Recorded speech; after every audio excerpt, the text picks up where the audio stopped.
Welcome to FLoAD Conversations. I'm RJ Hill, and I am today's moderator, where we will discuss Black queer love. We just want to say welcome to our show, as this is the first show of 2022, as we took a hiatus during the holiday season. We are so glad to have you with us. I'm going to ask you to take a moment to like and share on your social media. Our topic is Black queer love, which is sponsored by LGBT faith leaders of African descent, located in the wonderful city of New York. And it is a nonprofit that facilitates discussions pertinent to the LGBT BIPOC communities. We also do healing trauma work in New York City, and we connect individuals with resources. Tonight, our guest is Dr. Elyse Ambrose. We're happy to have Dr. Ambrose with us. Hello, how are you? Hello, RJ. Hello, LGBT faith leaders of African descent community. It is so great to be with you all virtually, and I really appreciate this opportunity to connect in community with such an amazing organization that I have the utmost respect for. We're so happy to connect with you, and we're looking forward to this discussion. I am going to ask you to take a moment and introduce yourself to this community so that they can know what you've accomplished and the type of work that you do. Absolutely. Well, I am Dr. Elyse Ambrose. Pronouns are they, them, and preferably just my name is the best way to refer to me. But I identify as a Black queer ethicist, an educator, and a creative. So educator, I am a teacher at a seminary or school of theology, but I also believe in community education. And I believe in using my voice in a public way that's not only for people who have access to master's degrees or other degrees, but so that the community can benefit from the knowledge that I've been so fortunate to gain and to have support to get. And by creative, I mean that I use photography and sound to create art, usually centered around Black queer life and Black queer becoming. So that's how I locate myself in this conversation. And I'll also say, when I talk about Black queer, I put those two words together. That's not something that I created, but it's a part of a lot of scholarly discourse and communal discourse that sees both the Blackness and the queerness as integrated and not needing to be separated. So I put those two words together. So that's a little bit of who I am. Thank you. Thank you for sharing. Again, we are elated to have you with us so that we can understand your work and how it applies to us so that we can live our best lives. Happy Black History Month to all of those who are joining us today, and happy Love Month. This is not only a time to commemorate and celebrate our Black heritage and accomplishments. This is also a time for reimagining the world that we desire to live in. Reimagine the world that we desire to have loving and healing relationships in, and centering our Black identities as we build businesses, collectives, and the things that mean the most to us. So today, we are going to discuss Black queer love as a revolutionary practice and as an ethic in order to create community and respect in our relationships. So, since this is the focus of your work, Dr. Elyse, please explain your views and your definition of Black queer love? Oh, thank you. I think this is a great question to begin with because it's a big one. I think love itself is always a bit of a challenge to define because it's a term that's so frequently used, and we think we know what it means, but we wonder sometimes if we're all operating with the same definition. And maybe we don't have to operate with the same definition. Maybe we can just begin to be in conversation, and that's a great place to start. So, for me, Black queer love is constantly evolving, and what that means, it is in that sense alive, it is growing, it is expansive. Black queer love, I think, loves the folks. That's borrowing from Alice Walker, her definition of womanism. She says, a womanist loves the folk. I think people who are engaged in Black queer love the folk, and the folk is us. I think, too, that Black queer love is a practice. It is integrated with our collective well-being and our personal well-being, our interpersonal well-being, our communal well-being, and the well-being of folks beyond us. I think that love does not need to be limited in order to be focused. So we are very much focused on what it means to love us, but we're also expansive because that's what love does. So that's a little bit. And I think we can always be adding to that definition and refining it the more that we're able to develop within ourselves and create more capacity for love. I think it's so powerful that you started by, I guess, having this, what I would call expansive or moving definition of love. I recall reading All About Love by Bell Hooks and how she navigates through different definitions of love. And she settled on this definition that basically says love should empower us to grow spiritually. So if you're in a relationship, it should also make space for autonomy, allowing for you to be your best self. And that's, I'm integrating that in with what you said. And I Definitely. love that practice because, again, the love should start with the self. And I think as Black folks, we're really resilient. And that resilience to me looks like getting up after being kind of like knocked down and getting up after. And so something has to be a motivating force. And for me, it is not only what I desire to build in the community, but it's based in self-love. Because I love myself, I can love and extend that love to others. So Yes, that's just my little definitely. 2 cents on that. I mean, I don't know if there's a book list or something, but that Bell Hooks All About Love will change your life. It'll really have you really have you questioning, am I loving people? As much as I say I'm loving people, it'll change your life. But I think it's such a meaningful book. It had such an impact on me. And I appreciate just being able to continue to be thinking with it and to have a metric for not judging myself, but making sure that I'm doing what I say I'm doing when I'm engaging in love. Yeah. Yes. I love that as we discussed Bell Hooks, that spirituality, because this is a place where people can bring their different, spiritual variety into this space, that spirituality is centripetal to her definition. And I think that's really important because from my definition of life and purpose, spirituality is. And so love comes from the center of who we are, because I believe that it is a reflection of the divine in us, which should be our center. Definitely. Yeah, I'm with you. So you gave us your definition of Black queer love and how expansive it is. And so that's kind of like your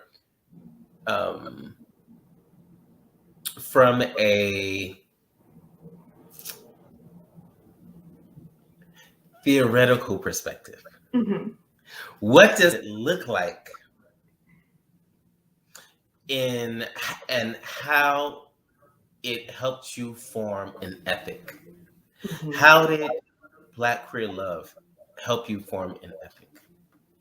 Yeah. I think if I'm going to go to the theoretical, I do have to begin with the personal. And I will say that I came to this work of Black queer ethics inspired by Black queer love for myself, and love that I was receiving from Black queer people. I was a part of a denomination that struggled, a Christian denomination that struggled and continues to struggle to see LGBTQ people as worthy, as uh, absolutely integrated into the life and ministry of a church or something.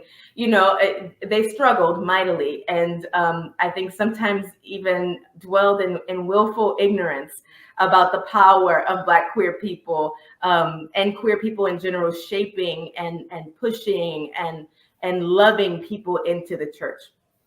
That lack of recognition and that unwillingness to be transformed by the Black queer spirit within, it pushed me to look for something else.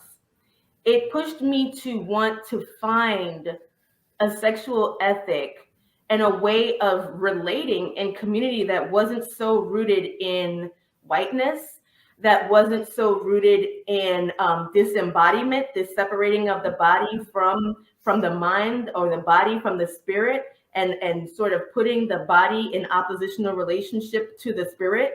I thought that was so peculiar, and that even if a church or denomination could become inclusive, that they would still have these fundamental problems of not seeing the person as whole, sexual, communal, spiritual, uh, a person who has desire, right? It was all this fragmentation taking place, this disintegration, as I call it.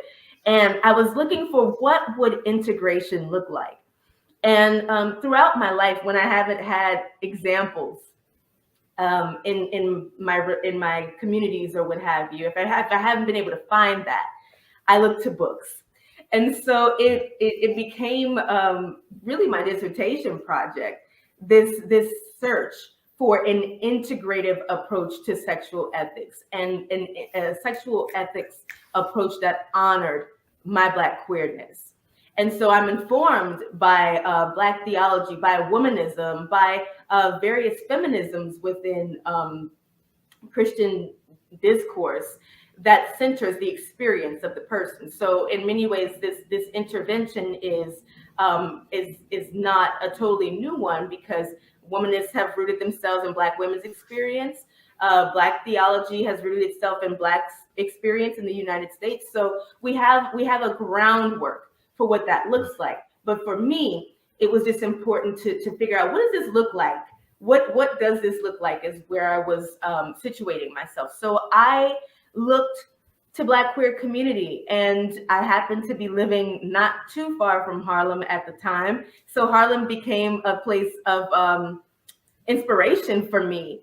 And being connected with the Schomburg Center, I was very much interested in 1920s Harlem, and not particularly religious, but what I found within those communities really sparked this project of Black queer ethics for me, and caused me to think about, wow, look at these Black queer people owning their sexuality, being in relationship to one another in ways that is looking out for the well-being of one another, under racism, under classism, under patriarchal norms. Look at this thriving community.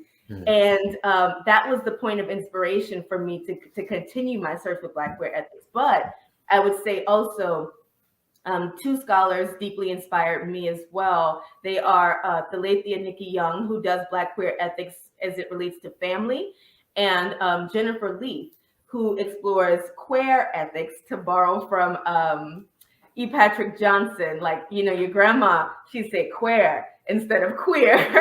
So that's how E. Patrick Johnson frames it. And that's how Jennifer Lee talks about a queer ethic. So they were predecessors and ground layers for me as I approached this sexual ethic related to Black queerness. So that's the beginnings of it.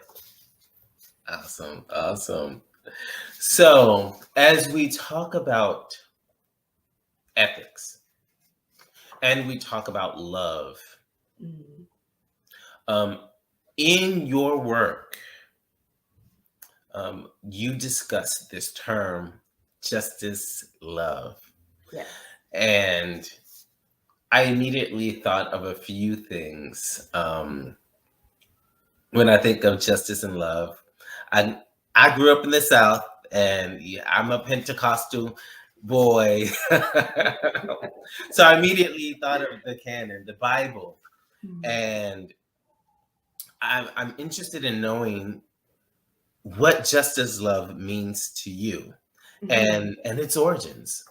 Yeah. So I have my approach to justice love, but I will say that I am indebted to Marvin Ellison, who is a Christian ethicist. In 1996, in his book Erotic Justice, he talked about this concept of justice love, which he happened to borrow from the PCUSA. Let me get the General Assembly Special Committee on Human Sexuality that was convened in 1991. So he borrowed this language of justice love from them. I imagine they were on their own exploration of what it means to be a quote unquote inclusive denomination. So they do this committee, this study, and they come up with this term justice love. 5 years later, Marvin Ellison utilizes it in his book Erotic Justice, and that's where I find it much later, but that's where I get it from. And justice love, love itself tends to, I think, have sort of interpersonal or even personal designations. When we talk about Bell Hooks borrowing from M. Scott Peck, talking about being invested in the spiritual and physical well-being of another person. That has interpersonal implications, and that's great. But I love how Ellison and others integrate the justice piece, because it reminds us that our love is not only interpersonal, but that it is a social act, and calls us to attentiveness to the ways that social structures and systems are acting upon our capacity to love. And I think it's Cornel West that says that justice is what love looks like in public. So I think that there's always been this sort of integration with those two terms, that they have they mutually depend upon one another, because I don't know what justice would be without love, and I don't know what love would be without justice. So justice love is concerned with our well-being, that of our individual selves, that of one another, and with attentiveness to our social worlds and how they shape our capacity to love. So I can use an example. I, as a as a person who appears to be cisgender, I'm actually agender, but I know how I may appear to everyday people. Let's say I say I love trans people. Okay. So on an individual level, that might look like I look out for my friends who are trans. That might look like I am invested in the well-being of the trans people who I am connected with. But if I don't think about the privilege that I have as being read as cisgender, and how the privileges that I attain from that position informs my relationship to trans people, it's not like I can walk up to them, like it's often said, and be like, oh, I don't see color, I don't see transness, I don't see your transness, I just love you. Like, no, we need to be attentive to the social implications of our embodiment, and be attentive to the ways that we utilize our privilege, we utilize our capacities to love, to combat those systems that are working against the people that we say that we love. So it sounds like you're using justice love, as a way to relate in the midst of society in which there are power dynamics. As you talk Yes. about privilege, Mm-hmm. as you talk about um, being relational, in your specific example of you yourself to a trans person, I hear recognizing privilege, recognizing positionality, and acknowledging that so that you can have a most authentic relationship with that person, but also reflect justice in communal settings. Transformation. Yeah. Transformation. Yes, Yeah. yes. I love that. That's really, really, really powerful. And when you were talking about justice and love, I envision justice, or the way I think of or define it is um, a system that implements or maintains right doing Hmm. Hmm. or rightness. Mm-hmm. Um, it either it either brings correction Mm-hmm. to so that a system works correctly, Mm-hmm. or it implements, it justifies, it changes so Yeah. that yes, justice is done. And so I love that's what love does. Yeah. Like love helps you build bridges. Love Mm-hmm. helps you relate not only to yourself correctly, but love Yeah. says, okay, because I want to have a great relationship with this one, let's interact in this way. So there's an Mm-hmm. ethic, there's a Yes. formation with the goal of sound relationship, good Yes. practice, and a level of equality Mm-hmm. and equity. Yeah. And I appreciate your definition of justice that you provided us with. I think it's compelling because it signals that ethic. When you talk about a systematic way, right? It signals a higher order, as we say in the field, like a higher level of thinking that is beyond morality, which we may learn in community. When we're growing up, our mother tells us don't slide don't disrespect the people who come to our tables, like waiters and stuff like that. That's a certain sort of moral compass that they're trying to build into us. Or, don't litter, a moral compass they're trying to build into us about, how to relate to the world. But that ethic, what's meaningful about it and what is so powerful about it is that it is a collective practice, and it is something that is intended to be systematized, so that we can serve as checks and balances, or have that, like you were saying, this idea of like, so that we can return to it over and over again, and we can utilize it to help us to be on the path, instead of me doing my own thing, you doing your own thing, and I hope it works out for us. The good thing about an ethic is that we're able to collaborate and be in community about it, and sharpen one another, hold each other accountable, and do what is according to our collective good, as we all understand it, not just from the brain of one person. Yes. So, another practical, it's very interesting as you talk about the systemization that is provided by the ethical um, ideology. Um, because yesterday I spoke at an event and I was talking about preaching and how it's directly um, linked to public health issues in Black and Brown folks, LGBT folks, but also in women. And so the ethic to me says that, wow, if you're giving the good news, Mhm. but it's causing sociological ills, that is not an ethical practice, and you need to Right. re-engage what you're saying and what you're doing Mhm. and your audience, and reconfigure so that it does become an ethical Yeah. practice. Yeah. And so, I think about because I do come from church. Mhm. I think about holiness and ethics, and holiness kind of being this old term that is really supposed to be based in ethics. You know, Mhm. because you have these ethics, this should be your behavior in the world, which Mhm. displays love and peace to everyone. But it's Yeah. kind of been messed up on, in the church. And I prefer ethics, even though it sounds secular, but it's a little bit more grounded, and it becomes easier in my mind Yeah. to practice and Mhm. to Mhm. replicate Yeah. in different You areas of know, and it's a shame that holiness has gotten such a heavy burden to carry, because in itself, I mean, conceptually speaking, if I mean your tradition might be different from mine. I was baptized into a Pentecostal faith for a little bit and went on a journey, but it was like, if holiness was being set apart, and if there was this process of sanctification that I was subject to because of my holiness, and that my holiness is a gift from God, right?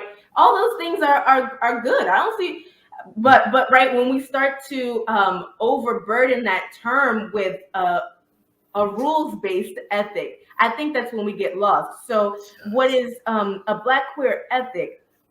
Is as I present it, is not a rules based ethic. It is a relations based ethic. So then it becomes less important. Like, oh, we should only have sex within marital relations. We should only have sex with people of the opposite gender, assuming that there's only two genders, and all these rules. And but what about if you're having that marital sex, but there's no respect? Is that ethical? Is that holy? What if you're relating within marriage, but the person really doesn't care about you, how you feel during the sex act, don't care about how they make you feel as a person? If the structure is there, the rule is there, but the relations are all off, then can we call that holy? Can we call that right? So I think it's so helpful to think about ethics apart from this rules based, especially sexual ethics, away from these rules of Yes. do this, don't do that, and to be thinking more specifically, like, what does it look like from a justice love perspective to be in right relationship with another person? Whatever bounds may exist as it relates to marriage or what have you. What does it look like to be in right relationship one person to another, whether we're having sex or we're having coffee or we're or we're walking down the street? What does it look like to just be relating rightly? And so in Mm, my estimation, and I argue this in my book, it's like, and every sexual ethic must be a communal ethic. It has to be a study, an examination of how we're relating to one another. Otherwise, it's just not helpful, personally. I love that. I love that because um, I created my own practice, in which I say is rooted in the Black Lives Matter movement, and so I say Black Lives Matter. And so Mhm. if Black Lives Matter, and right now I live here in New York, and it's very, people here are very aggressive. If What that means is I make space. Mhm. What it means is I extend grace. Even if Mm. somebody's angry, upset, I take a step back and I don't meet them with the same energy, but at least once, there's grace. And I said, okay, this person might be dealing with, and I respond from that. And when it Uh-huh. comes to, a sexual ethic, honesty upfront on the table Mhm. before anything happens. Mhm. Mhm. Because Black Discussion Lives Matter. before Black Yeah. Lives Matter, Mhm. giving, our people, empowering to make the best decision for themselves in their own lives, in their own moment. Yeah, I And think that's so so, powerful. I think that's so powerful, and in a lot of ways, right? You're speaking to how ethics are developed. Like, you may not be talking to individual people from the Black Lives Matter network or from on a you might not work for Black Lives Matter, but they had an idea, they put it out there, you connected with that idea, and I think that's in the 21st century. I feel like that's what creating ethics together can look like, right? That didn't just come out of nowhere for any of us, really. I think a lot of us have had this idea that Black Lives Matter, but someone articulated it, and we were able to connect and continue to build with that ethic and integrate it into our lives. And I don't even know if they would call it an ethic, but I think it's powerful to think of it in that way, because it is a systematic framework that you've now given yourself for how you're going to relate to people. And I think that's a beautiful thing. It really is. Yes, yes. And Yeah. I realize that is, as we were speaking earlier, it is rooted in relationship and it is rooted in self-love. And because it's rooted in self-love, I'm like, wow, I need to extend power. I need to extend grace. I need to across um, um, the BIPOC communities, which shifts power dynamics again, so that we're always empowering people in our communities to make the best decisions for themselves and show up the way that they need to show up. And I believe that when we show up the way that we can most authentically, and when we're able to accept ourselves, we are more accepting of others, and that becomes expansive in a perpetual process where, because I do it and embrace you, you're able to do it and embrace someone else, and it can help us unify and banish some of the divisions that are there. Yeah, I think that that's so compelling, because you caught me somewhere, because it's such a shame to think that so many of our divisions may well be rooted in hatred of self and an unwillingness to accept and to see oneself. Because if we can look at ourselves and see our shadows and not turn away from them, we can see somebody else's shadows and not turn away from them and reject them. And I'm not talking about needing to be in relationship with people who maybe be toxic or what have you, or people who harm you time after time. Not that, but having the awareness that this person is a human being, and I am not going to internalize this to be a measure of my own worth, and I'm not even going to externalize it so much that I make it a measure of their worth. It's just that we're not going to coalesce right now until they deal with that, and that's fine. But it's really sad that our capacity to relate to others is so limited by our incapacity to relate to ourselves. That's really sad. But I think that your FLoAD, as well as the Black queer ethic, when it talks about integrative practices or an approach to integration, it's a beautiful cycle of loving the self, loving the person right here next to me, loving the community, being integrated in the community, being integrated one person to another. Because really, what's beneath that ethic, from my own perspective, is the realization that everything is integrated. Not only humans, but all beings, the earth, all is integrated, right? And it's as the Buddhists would say, I would think the illusion of independence that causes us to sort of act in harmful ways towards others as well, because we don't understand that this person is me too. This community is me. When I play you, I play myself, right? Ripping off Beyonce a little bit, but it's like, I think it's so important to be thinking about integration of our whole selves, sexual, mental, physical, spiritual, all the things that we don't even know are ourselves. That personal integration, that integration that joins one person to another, and the integration that is, I am always a part of a network, of a community. and I have to act in ways that affirm that and acknowledge that. I love how you laid that out, and I just want to say that this is considered revolutionary, but unfortunately it's considered revolutionary because we live in Western society, which is ruled by capitalism, and that is the point of fracturing. That is the point of hate, and specifically we're in the context of the U.S.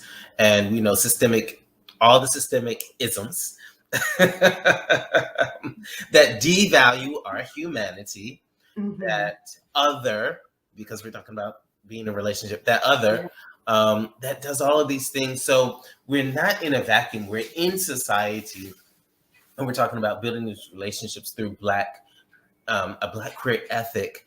But it does face challenges because this is countering an ideology in which we've lived and established as a social precedent. But it is possible.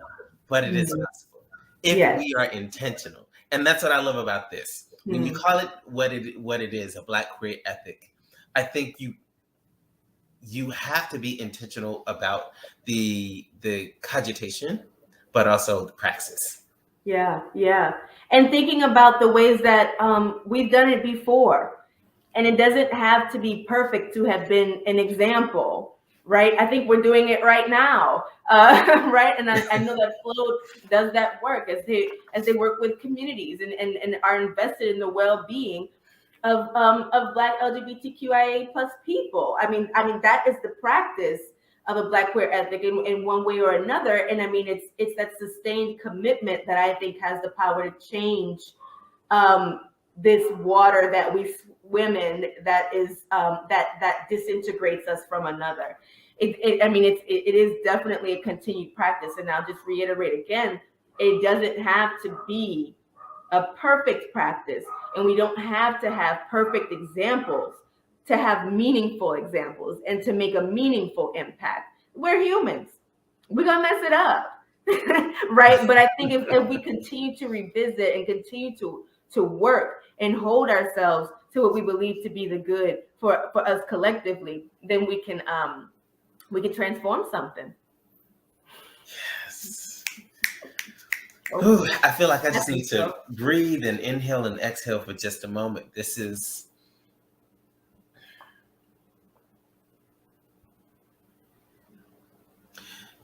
in the society in which it's a celebratory time because it's February, but also in a society in which I feel like a striving to be my better self and trying to employ philosophies and ideologies and practices that helps me get there, but also creates healing and right relationship. It's this intentionality, this intentional conversation just makes me full. And yes, I'm with you. I'm enjoying the moment, and I'm just kind of having an aha moment and a thank you Jesus moment. I'm sure they go together so frequently, those things. Along with Ashe. So I want to talk about something else in your work that I noticed. There are two terms that you use in your Black queer love ethic, and one is inclusive. The other is communal. Can you speak about inclusive versus communal? Yes, definitely. And I think this brings us sort of back to the beginning of our conversation, talking about, churches or denominations that seek to be inclusive, and how that might have rubbed me the wrong way in some ways, because I think I started to interrogate the term. So in my work, I try to subvert this term inclusive, because for me, it assumes a locus of power that has the power and ability to say who is included and who isn't. And as long as that system of power exists, there's going to always be inequity. There's going to always be a power class that's making those decisions about who's included and who's not, right? So if today it's LGBTQIA people, tomorrow it might not be poly people, and then we'll have to figure out how to be inclusive in that respect. But it's like, if we instead think about communality, particularly communality that is rooted in belonging. I love this concept of belonging because it says, my presence here, wherever here is not debatable, right? You don't get to determine whether or not I should be included because I belong. And we can figure out, for Christians, that might be rooted in, having the image of God.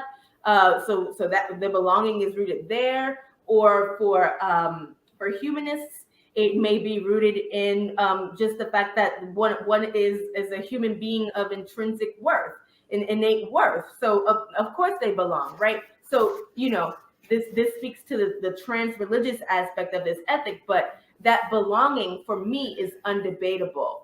And if we can be aware and acknowledge our own belonging, like we were saying before, then we can create belonging for other people. We'll get out of the way, I should say.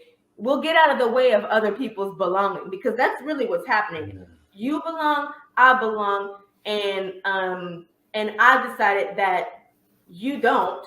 You don't deserve to be included. So I'm going to act in ways and put structures in place that prevent your belonging. But what if I assumed from the very jump that everybody's belonging is undebatable? Then I'm not going to say you don't belong here, because your belonging is established.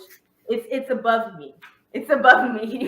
Your belonging, just like my belonging, is the same. Everyone's is. And so it removes that sort of hegemonic power structure wherein someone or someone's or a book or some other episcopal structure or something can say who's included and who's not, and assumes instead and creates for instead our communal belonging that is innate, undebatable, right? So that really, for me, acknowledging that moved me beyond this idea that there is an inclusion debate that needs to be taking place within religious settings. Like, it's not up for you to decide. Actually, it's already the case that we already belong. So a Black queer ethic is strongly rooted in this idea of communal belonging, but also of individual and collective becoming. So that's the realization that we're always transforming, growing, hopefully evolving, but definitely transforming. And we want to create space for that kind of becoming. It's also rooted in collectively derived ideas of the good that are rooted in our Black queer selves. So we don't just adopt what whiteness says is good. We don't just adopt what cis sexist or heterosexist people say is good, or what those systems say is good. We create our own senses of the good. And finally, it is also rooted in shared thriving, like we were talking about before, this sharing of power that allows for the power of someone else. Empowerment is another way to say that, but it's not a power over. It is an equitable sense of power. So we can see too how all of these four pillars interdepend, because shared power also means that I understand that you belong just as much as I do, and goodness means that we don't have a fixed definition of what is good, but it's always becoming, right? So they work together in a way. But I see how making that shift away from inclusion could be a really meaningful step for people who are knocking on the doors of the church, the mosque, the synagogue, the sangha, asking to be included, when it's already yours, you already belong. And maybe we need to create another kind of space where we can affirm that belonging. But I think that inclusion speak reifies this idea that somebody else has the capacity to say who is in and who is out. And I don't think that's the will of God. Ooh, oh my gosh. So as you spoke, and you're talking about belonging, becoming, and you're talking about power, Mm-hmm.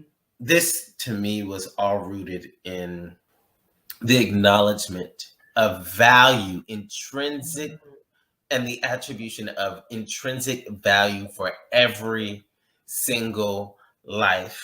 Mm-hmm. And because of that, it doesn't have to fight for space.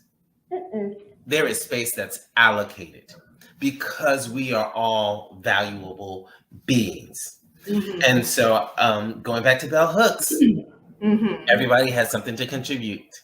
Yes. Every single person in the community has some knowledge and experience that is they have value because they have something to contribute. Mm-hmm. They have an individual perspective, and Yes. so that's what I hear. So your the ethic is each person is valuable. Let's make space for each person because of that value, and we all have value. So let's operate on a communal level because Mm-hmm. we all have value, which means we all have contribution, Mm-hmm. and we're all moving and, like you said, becoming, we're Mm-hmm. changing in Yes. in autonomy, but also collectively. Yes. Yes. And Mm-hmm. so Mm-hmm. that, when I think of that, and you spoke earlier about the growth, and we spoke about the spiritual growth Yeah. through bell hooks, etc. I love how this is interwoven, Yes. and it just sounds like it makes better space for relationship and Mm-hmm. life and self-love. Yes. And I'm just excited. I love this. I love this. Can you, I'm veering away from the next question, but these are powerful constructs, and Mm-hmm. it really again it shifts our thinking to shift our behavior. Tell us about your Mm-hmm. book that is coming out. Yes. Yes, so that Woo. people in who are our constituents, that those Yes. who are watching this video, so so that they can go and get a Yes. taste and get a better understanding of your work. Well, thank you. We're going to look out for that in 2023. But right now, it is in the process. It is entitled um, I'm sorry. Let me get my title together. It is called A Living Archive, Embodying a Black Queer Ethics. A living archive embodying a Black queer ethics. So before I talked about Harlem, and what an influence Black queer Harlem was for my the very beginnings of my thinking, but I'm also inspired by this concept that has developed within Christian sexual ethics or of Christian ethics more broadly, Christian social ethics, this idea of a liberating ethic or a liberative ethic, right? That's the tradition that I'm in. And all that simply means is that the experiences of marginalized people are centered, and that we are thinking, like I said before, when we talk about justice, love, thinking not only interpersonally, but socially about the implications of how we relate to one another rightly.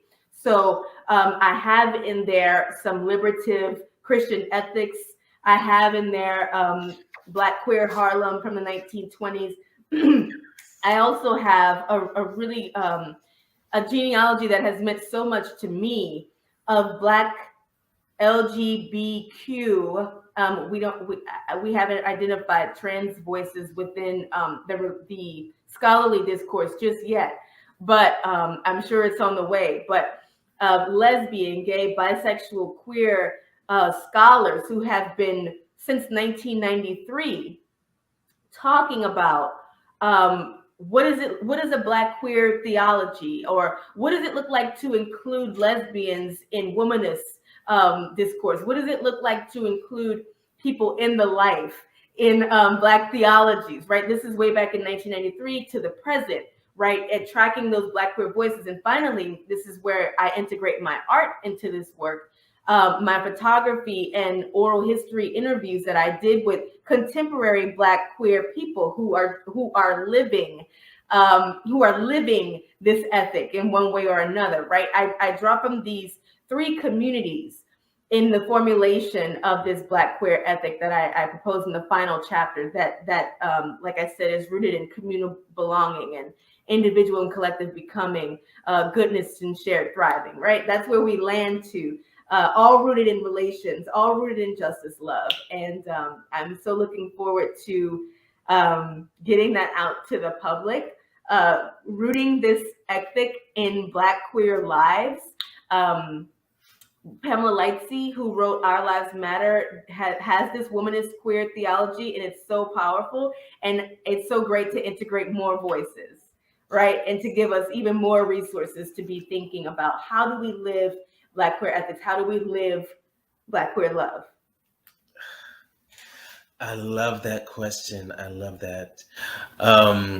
This has been an intense and conversation that has elevated my mood and elevated my thought. I want you to, as we wind down, is there a last thought that you can leave with our audience members?